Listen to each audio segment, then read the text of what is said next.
Good morning, everyone, and welcome. I'm Jack Hirschman, the editor of AW360, and it's nice to see a somewhat packed delegate lounge here today. Hello, everyone. That's great. So it's my pleasure to introduce Dominique Moss from the Return Hub, a pitch at the Palace Alumni as well. Right. Hi, How Jack. are you? Very well, thank you. How are you? I'm good, thank you. So for those here who may not have heard of your company, can you give us the elevator pitch? Yeah, sure. So the Return Hub is a business that I set up in 2016, and we are a unique recruitment company that works with people, mainly women, who've taken a career break. So they've typically had a corporate career, maybe 10, 15 years in the financial services sector. They've gone and done something else for a while. That might be taking some time out to kind of raise a family or look after an elderly parent. Very often it's for entrepreneurship or MBAs or other kind of voluntary work. But they get to a point where they want to relaunch their corporate career and really struggle to get back through the traditional recruitment paths. And so that's where we help.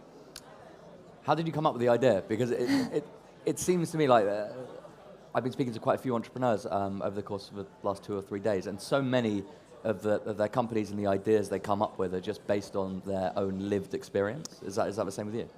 I think partly. So it sort of started really with a somewhat chance meeting that I had down at one of the investment banks at Canary Wharf, sort of about 3 years ago now. And my own background is executive search, so I've worked in the sort of top end of the recruitment industry in financial services for about 17, 18 years. And then so I had this sort of meeting down at Canary Wharf, and with this fantastic lady, and she was very involved with this particular bank's return to work program, which was a sort of 3-month internship called a returnship that was really the sort of low-risk structure for that organisation to bring people back into work who'd had a career gap, see them perform in a real business situation, and then hopefully kind of move them into a permanent role. And I was very intrigued by this idea and had lots of questions for her. And one of them was, how many applications do you have for your programme and how many places do you have? And she said, well, we have 400 applications for 20 places. And I was absolutely gobsmacked. Wow. I thought, who are all these people trying to get back to work? Who's helping the 380 that aren't getting on this program? And there must be a place for a financial services headhunter who has a sort of fair idea about how it all sort of hangs together to bring this concept to a group of a much wider group of employers who perhaps didn't have the resources or the know-how of a big investment bank. And that was really where the idea for the business started from. Since then, we've learned an awful lot over the last 3 years through obviously meeting.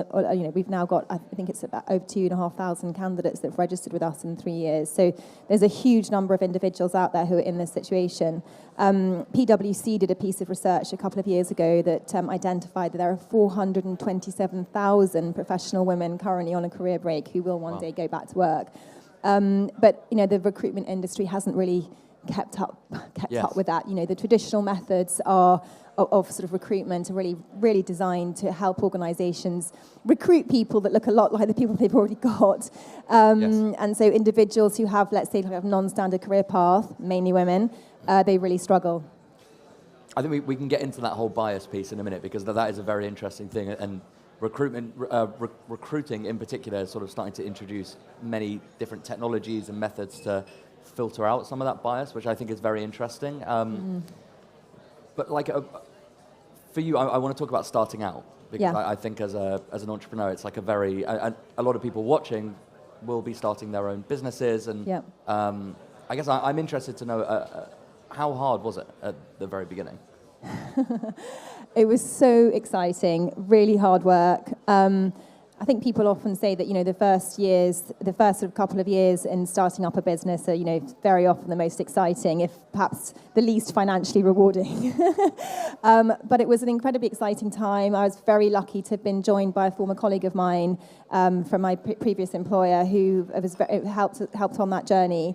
And I think I was probably somewhat naive when I had the idea for the business and thought, great, I'll be my own boss. I can have much more flexibility. I'm also the mother of 2 boys myself, so I thought it'd be great. Perhaps I can do the school run a bit more, or do pick up and all that sort of thing. I have to say I was pretty wrong in that assumption. And really, I don't think I'm a grafter, but I've worked. I was working all hours to get this thing off the ground, and it's tough. And actually, I think that's not to be underestimated, you know, the level of determination and grit and actually just sheer graft that goes into getting a business off the ground. I think people often assume that things just pop up out of thin air. Yeah, no, unfortunately it doesn't work like that. No, you need to do the work. Yeah. So but I was very lucky as well because we very quickly we applied for Pitch at Palace for the Duke of York's Accelerator Programme, and you know, that was an enormous help to me in starting up a business and plugging me into a network of people who could advise me and you know, just be really good counsel. And having been an employee for sort of the previous 20 years of my career, it was a huge learning curve. So having that kind of support of people who could, you know, kind of just give me some really good advice was fantastic. Yeah. So the actual problem that you're trying to solve, which is women going back into work after a period of a break, why are employers so? Why has it historically been so difficult? I think it's a number of reasons. I think you know, I think people have been, you know, hiring managers have sort of been I suppose taught or sort of educated, I guess, to make assumptions about a CV gap or a career gap on a CV, to think, you know, what's wrong? Why hasn't this person been able to find a job? And actually not thinking that perhaps they haven't been actually looking for a job, they've been doing something else. I think also that the traditional recruitment methods, you know, if you think about how do companies hire staff, at the mid and senior level, they very often go through executive search firms. And those firms are really about identifying people who are already in a job. You know, who's doing the same job at your competitor? That's really the shortlist. And then at the sort of more volume end, at the sort of recruitment agency end of the market, that's very often a competitive process. So a company will ask maybe three recruitment agencies to fill a role. And so the agency that can get the kind of squarest peg candidate in the quickest time frame will win the fee. Right. And then even the jobs boards that now we see even quite senior roles advertised online, they will receive hundreds of applications for a particular role, and they need to be filtered out into a number that's manageable by a human being. Mm-hmm. And the algorithms that will match that CV to that job description will again just filter you out, mm-hmm. very often if you've got a career gap or a kind of non-standard CV. So what you find is you've got a lot of companies now saying, you know, we'd love to hire more women, there just aren't any. And all these women going, well, hang on a minute, I'm over here. But the system that would usually connect them together, the traditional recruitment paths, they weren't built for these particular individuals who've gone and done something else for a while. Right. It's a fascinating gap that you're looking to fill, and like an amazing work that you're doing as well. Well, I think really that it's a huge problem for employers, because this talent pool is incredibly valuable. You know, these are people who've got, they've got 10, 15, 20 years perhaps in some of the UK's top organisations. They've got a huge amount of experience. As I say, very often they've gone and done something else, which has actually given them more skills, new networks, all this great stuff. And employers just are finding it very difficult to kind of tap into this pool. Yeah. And of course, it's also equally frustrating for those individuals, mainly women, who are also trying to get back. Mm. So when it comes to, and obviously you spent a long time in executive search, so you know, but when it comes to brands actually looking to make hires, will they put out contracts to like 2 or 3 different agencies, or is it just, do they have one set recruitment firm that they work with?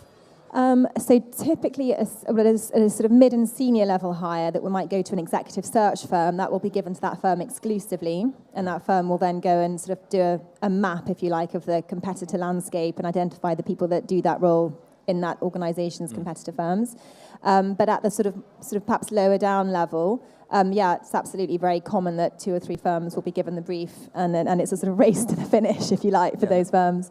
And the reason I ask is because I just think purely based on demographics, right? Like, if the majority of people that you're working with are people who haven't been in work for a while, has it been tough as a sell to employers who are looking to, I don't know, perhaps have like I mean, obviously they want to have a diverse range of people working for them, but that.